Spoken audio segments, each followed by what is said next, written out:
Hello friends, good morning. എല്ലാവർക്കും super കൺമണി സീരിയലിൻ്റെ latest episode റിവ്യൂയിലേക്ക് സ്വാഗതം. അങ്ങനെ കൃഷിൻ്റെ അടുത്ത് പോയിട്ട് മാനസ പറയാണ്, ശ്രീദേവി നാളെ തന്നെ ഇവിടെ ചീഫ് ഡിസൈനറായിട്ട് ചാർജ് എടുക്കുമെന്ന് പറയുമ്പോൾ കൃഷി പറയുന്നുണ്ട്, അല്ല മാനസ, ഇവിടെ ഓൾറെഡി ഒരു ചീഫ് ഡിസൈനർ ഉണ്ടല്ലോ എന്ന് ചോദിക്കുമ്പോൾ മാനസ പറയാണ്, അതിനെന്താ കൃഷ്, ഇതിനു മുന്നും ഇവിടെ 2 ചീഫ് ഡിസൈനേഴ്സ് ഉണ്ടായിരുന്നില്ലേ? കഴിഞ്ഞ ഡയറക്ട് ബോർഡ് മീറ്റിങ്ങിൽ 2 ചീഫ് ഡിസൈനറെ വെക്കുന്നതിനുള്ള അപ്രൂവലും നമുക്ക് കിട്ടിയല്ലോ. ഇപ്പോഴുള്ള ഈ ചീഫ് ഡിസൈനർ രാജിക്കത്ത് ഒരു പ്രാവശ്യം തന്നതല്ലേ, ഇനിയിപ്പോൾ എപ്പോഴാ പോവുക എന്ന് നമുക്കറിയില്ലല്ലോ. ഇങ്ങനെ ക്വാളിറ്റി ഇല്ലാത്തവരെ ഒരിക്കലും ഇവിടെ വെച്ചുകൊണ്ടിരിക്കാൻ പാടില്ല.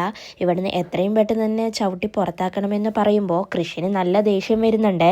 എന്നാൽ കൃഷി അതൊന്നും മാനസയുടെ മുന്നിൽ കാണിക്കുന്നില്ല. അപ്പോൾ മാനസ കൃഷിനോട് ചോദിക്കുന്നുണ്ട്, എന്താ കൃഷ്, അങ്ങനെയല്ലേ ചെയ്യേണ്ടത്? ഞാനിപ്പോൾ ഈ സസ്പെൻഷനും പുതിയ അപ്പോയിന്റ്മെന്റുമായിട്ട് മുന്നോട്ട് പോവുകയാണ്.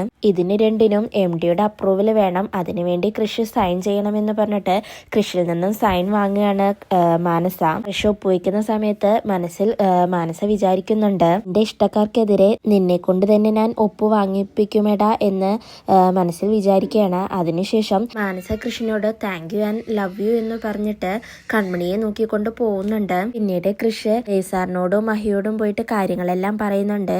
ആ മാനസ ഇതെന്ത് വിചാരിച്ചിരിക്കുക, ഇഷ്ടമുള്ളവരെ സസ്പെൻഡ് ചെയ്യുക, ഇഷ്ടമുള്ളവരെ നിയമിക്കുക. അലിക എന്ന് വെച്ചാൽ അവളുടെ വീടാണെന്നും ചെയ്യുന്നതൊക്കെ വീട്ടുകാര്യങ്ങളാണെന്നാണ് അവൾ വിചാരിച്ചിരിക്കുന്നത്.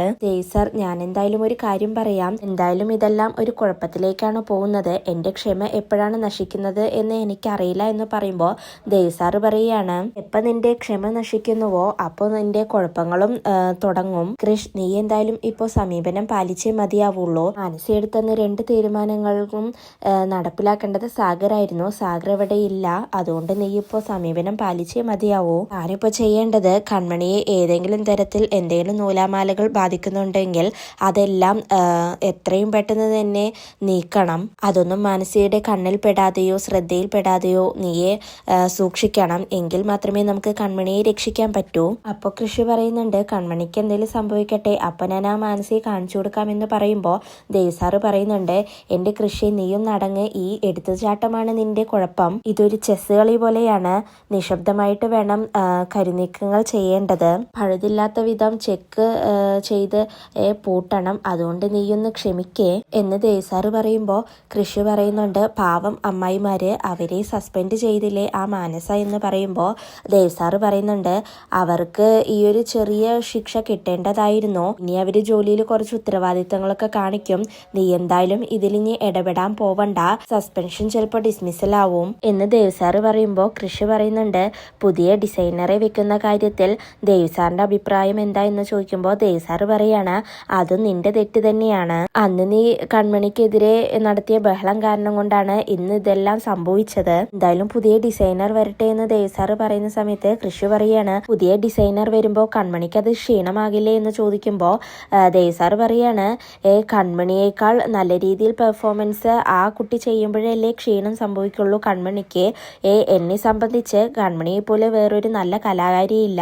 അവൾക്ക് എന്തായാലും ഈ ഫീൽഡിൽ പിടിച്ചു നിൽക്കാൻ പറ്റും. കൺമണിയെ ദൈവം അനുഗ്രഹിച്ചു വിട്ട കലാകാരിയാണ്. അവൾക്ക് എല്ലാത്തിനുമുള്ള കഴിവുമുണ്ടെന്ന് ദേവസാറ് പറയുന്നുണ്ട്. അപ്പോൾ കൃഷി ദേവസാറിനോട് ചോദിക്കുകയാണ്, സാർ, കൺമണി അപ്പോൾ എന്നെ ഒരു കഴിവുകെട്ടവനാണെന്ന് വിചാരിക്കില്ലേ എന്ന് പറയുമ്പോൾ ദേവസാറ് കൃഷിനോട് പറയുന്നുണ്ട്, കൺമണി ഒരിക്കലും അങ്ങനെയൊന്നും വിചാരിക്കില്ല.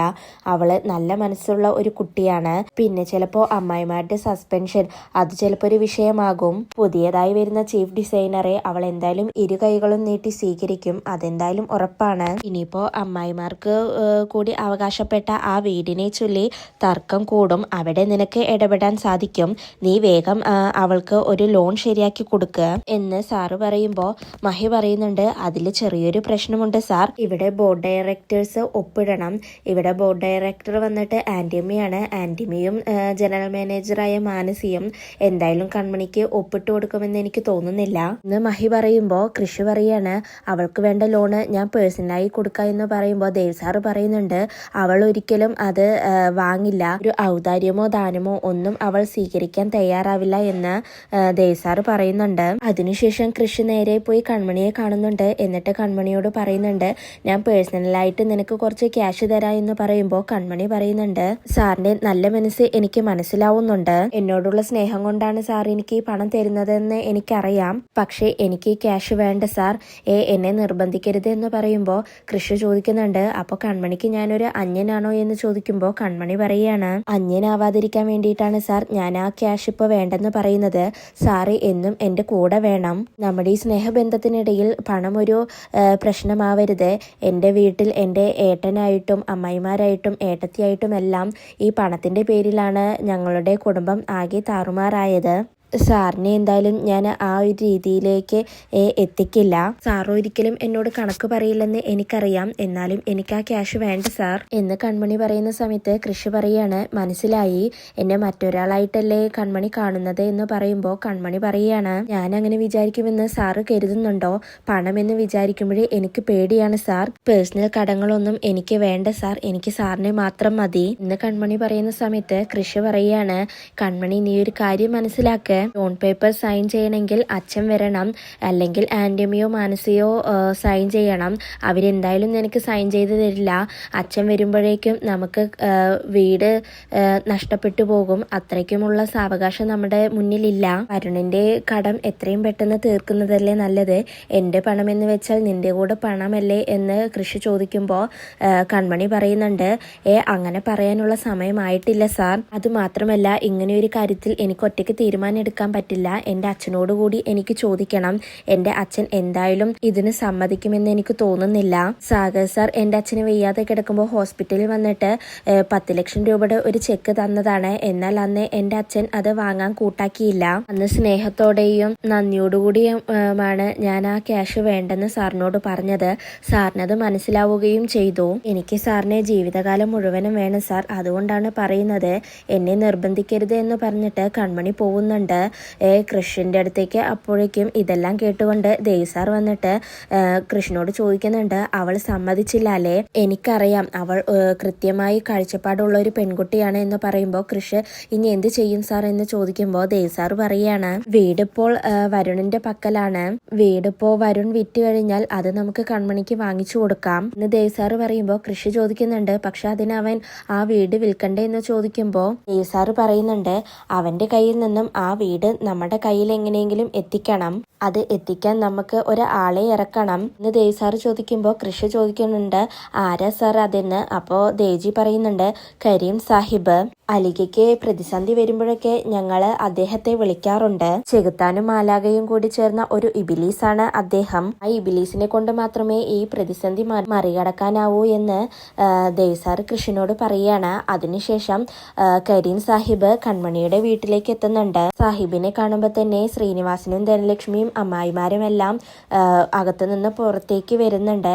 എന്നിട്ട് ധനലക്ഷ്മിയും ശ്രീനിവാസനൊക്കെ ചോദിക്കുന്നുണ്ട്, നിങ്ങൾ ആരാ എന്ന് ചോദിക്കുമ്പോൾ സാഹിബ് ആദ്യമെല്ലാം പറയാൻ മടിക്കുന്നുണ്ടെങ്കിലും പിന്നെ പറയുന്നുണ്ട്, ഞാന് കരീം സാഹിബ് കച്ചവടക്കാരനാണ് എന്ന് പറയുമ്പോൾ ധനലക്ഷ്മി ചോദിക്കുന്നുണ്ട്, ആയിക്കോട്ടെ, നിങ്ങൾ എന്തിനാണ് ഇപ്പോൾ ഇവിടെ വന്നത് എന്ന് ചോദിക്കുമ്പോൾ സാഹിബ് പറയുന്നുണ്ട്, ഞാൻ ഈ വീട് വാങ്ങാൻ വന്നതാണ് എന്ന് പറഞ്ഞുകൊണ്ട് ഒരു ചെക്ക് എടുത്തിട്ട് ശ്രീനിവാസിന്റെ കയ്യിൽ കൊടുക്കുകയാണ്.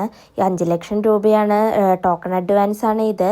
ബാക്കി പിന്നെ നമുക്ക് കച്ചവടമായി കഴിഞ്ഞിട്ട് സംസാരിക്കാം എന്നൊക്കെ സാഹിബ് പറയുമ്പോൾ ധനലക്ഷ്മി പറയുന്നുണ്ട്, നിങ്ങൾക്ക് ഈ വീട് ഇപ്പോൾ വാങ്ങാൻ സാധിക്കില്ല. കാരണം ഇതിപ്പോൾ വേറൊരാളുടെ പേരിലാണ്, വരുണിന്റെ പേരിലാണ് ഇത്. വരുൺ എന്തായാലും ഇത് വിൽക്കാൻ തയ്യാറാവില്ല എന്ന് പറയുമ്പോൾ സാഹിബ് ധനലക്ഷ്മിയോട് പറയുന്നുണ്ട്, അത് വരുണല്ലേ പറയേണ്ടത്, അല്ലാതെ നിങ്ങളല്ലല്ലോ എന്ന് പറയുമ്പോൾ ധനലക്ഷ്മി ആകെ പേടിക്കുന്നുണ്ട്. പിന്നീട് സാഹിബ് പറയുന്നുണ്ട്, ആ വരുണിനോട് പറഞ്ഞേക്ക് എനിക്ക് ഈ വീടും സ്ഥലവും വേണമെന്ന്. എന്നെക്കുറിച്ച് കൂടുതൽ അറിയണമെങ്കിൽ ഈ കൊച്ചിയിൽ അന്വേഷിച്ചാൽ മതി, അറിയാനായി സാധിക്കും.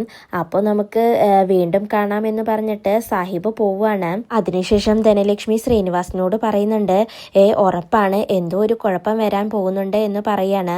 ശ്രീനിവാസനാണെങ്കിൽ തൻ്റെ വീട് നഷ്ടപ്പെട്ടു പോകുമോ എന്ന ആകെ വേവലാതിയോടുകൂടി നിൽക്കുകയാണ്. അതിനുശേഷം ധനലക്ഷ്മി വരുണിനെ വിളിക്കുകയാണ്.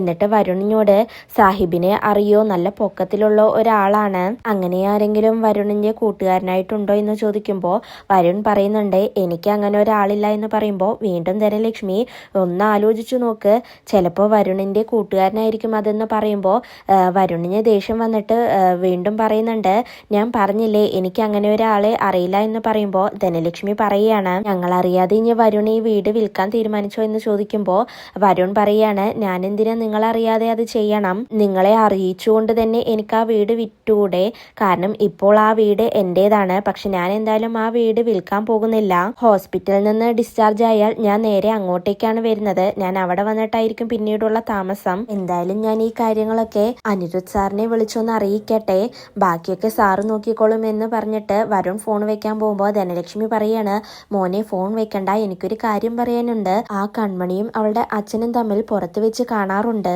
അവളിപ്പോ എവിടെയാ താമസിക്കുന്നത് പോലും എന്ന് അറിയില്ല. മാനസയുടെ പേരും പറഞ്ഞിട്ട് അവളാണെന്ന് തോന്നുന്നു അമ്മായിമാർക്ക് സസ്പെൻഷൻ വാങ്ങിച്ചു കൊടുത്തത് എന്ന് ധനലക്ഷ്മി പറയുമ്പോൾ വരുൺ മനസ്സിൽ ചിന്തിക്കുന്നുണ്ട് അവളല്ല ഞാനാണ് അവർക്ക് സസ്പെൻഷൻ വാങ്ങിച്ചു കൊടുത്തത് എന്ന്. അതിനുശേഷം വരുൺ പറയുന്നുണ്ട് ഞാനിങ്ങനെ ആലോചിക്കുകയായിരുന്നു ഏട്ടത്തി, കൺമണി തന്നെയായിരിക്കും അമ്മായിമാർക്ക് സസ്പെൻഷൻ വാങ്ങിച്ചു കൊടുത്തത്, എന്തായാലും നമുക്കതൊന്ന് അന്വേഷിക്കാം. പിന്നെ സാഹിബ് വന്ന എന്നെ അപ്പൊ തന്നെ അറിയിക്കണമെന്ന് പറഞ്ഞിട്ട് ഫോൺ കട്ട് ചെയ്യുകയാണ് വരുൺ.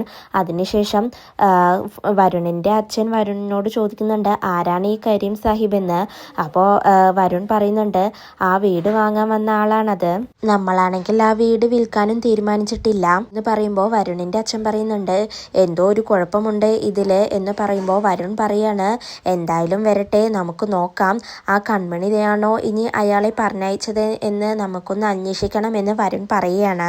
അതിനുശേഷം ശ്രീനിവാസൻ വിഘ്നേശ്വരന്റെ അടുത്ത് വന്ന് പ്രാർത്ഥിക്കുകയാണ് എൻ്റെ മോളുടെ അവസ്ഥ നിനക്കിപ്പോൾ അറിയാമല്ലോ, അവളെ ഒരിക്കലും കൈവിടരുത്, ഞങ്ങളുടെ വീട് തിരിച്ചു പിടിക്കാനുള്ള ഓട്ടത്തിലാണ് അവള് എന്നൊക്കെ ശ്രീനിവാസൻ പ്രാർത്ഥിച്ചുകൊണ്ടിരിക്കുമ്പോഴാണ് അങ്ങോട്ടേക്ക് കൺമണി എത്തുന്നത്. എന്നിട്ട് കൺമണിയോട് ശ്രീനിവാസൻ പറയുന്നുണ്ട് വിഘ്നേശ്വരന്റെ അടുത്ത് ഞാൻ നിന്നെക്കുറിച്ച് ഇപ്പോൾ പറഞ്ഞതേ ഉള്ളൂ, ആ സമയത്ത് എന്തായാലും നീ കൃത്യമായിട്ട് എത്തി, നിനക്ക് സുഖമാണോ മോളെ എന്ന് ചോദിക്കുമ്പോൾ കൺമണി പറയുന്നുണ്ട് സുഖമാണ് അച്ഛാ, സന്തോഷത്തോടെ തന്നെയാണ് ഇരിക്കുന്നത് എന്ന് കൺമണി പറയാണ്. അതിനുശേഷം ശ്രീനിവാസൻ ചോദിക്കുന്നുണ്ട് മോളെ വീടിന്റെ കാര്യത്തിൽ എന്തെങ്കിലും പ്രതീക്ഷയുണ്ടോ എന്ന് ചോദിക്കുമ്പോൾ കൺമണി പറയാണ് എന്ന് ക്രിസ് സാർ എന്നോട് സംസാരിച്ചിരുന്നു, എനിക്ക് വീട് തിരിച്ചെടുക്കാനുള്ള ക്യാഷ് പേഴ്സണലായിട്ട് തരാമെന്ന് പറഞ്ഞു അച്ഛാ, പക്ഷേ ഞാനത് വേണ്ടെന്ന് പറഞ്ഞു, അത് വാങ്ങാൻ എനിക്ക് തോന്നിയില്ല, പെട്ടെന്ന് തന്നെ ലോൺ ശരിയാവുമെന്ന് പറയുമ്പോൾ ശ്രീനിവാസൻ പറയുന്നുണ്ട് മോളെ ഇന്ന് ഒരു സാഹിബ് നമ്മളുടെ വീട്ടിൽ വന്നിരുന്നു, കരീം സാഹിബ് നമ്മളുടെ വീട് വാങ്ങാനാണ് അയാൾ വന്നത്,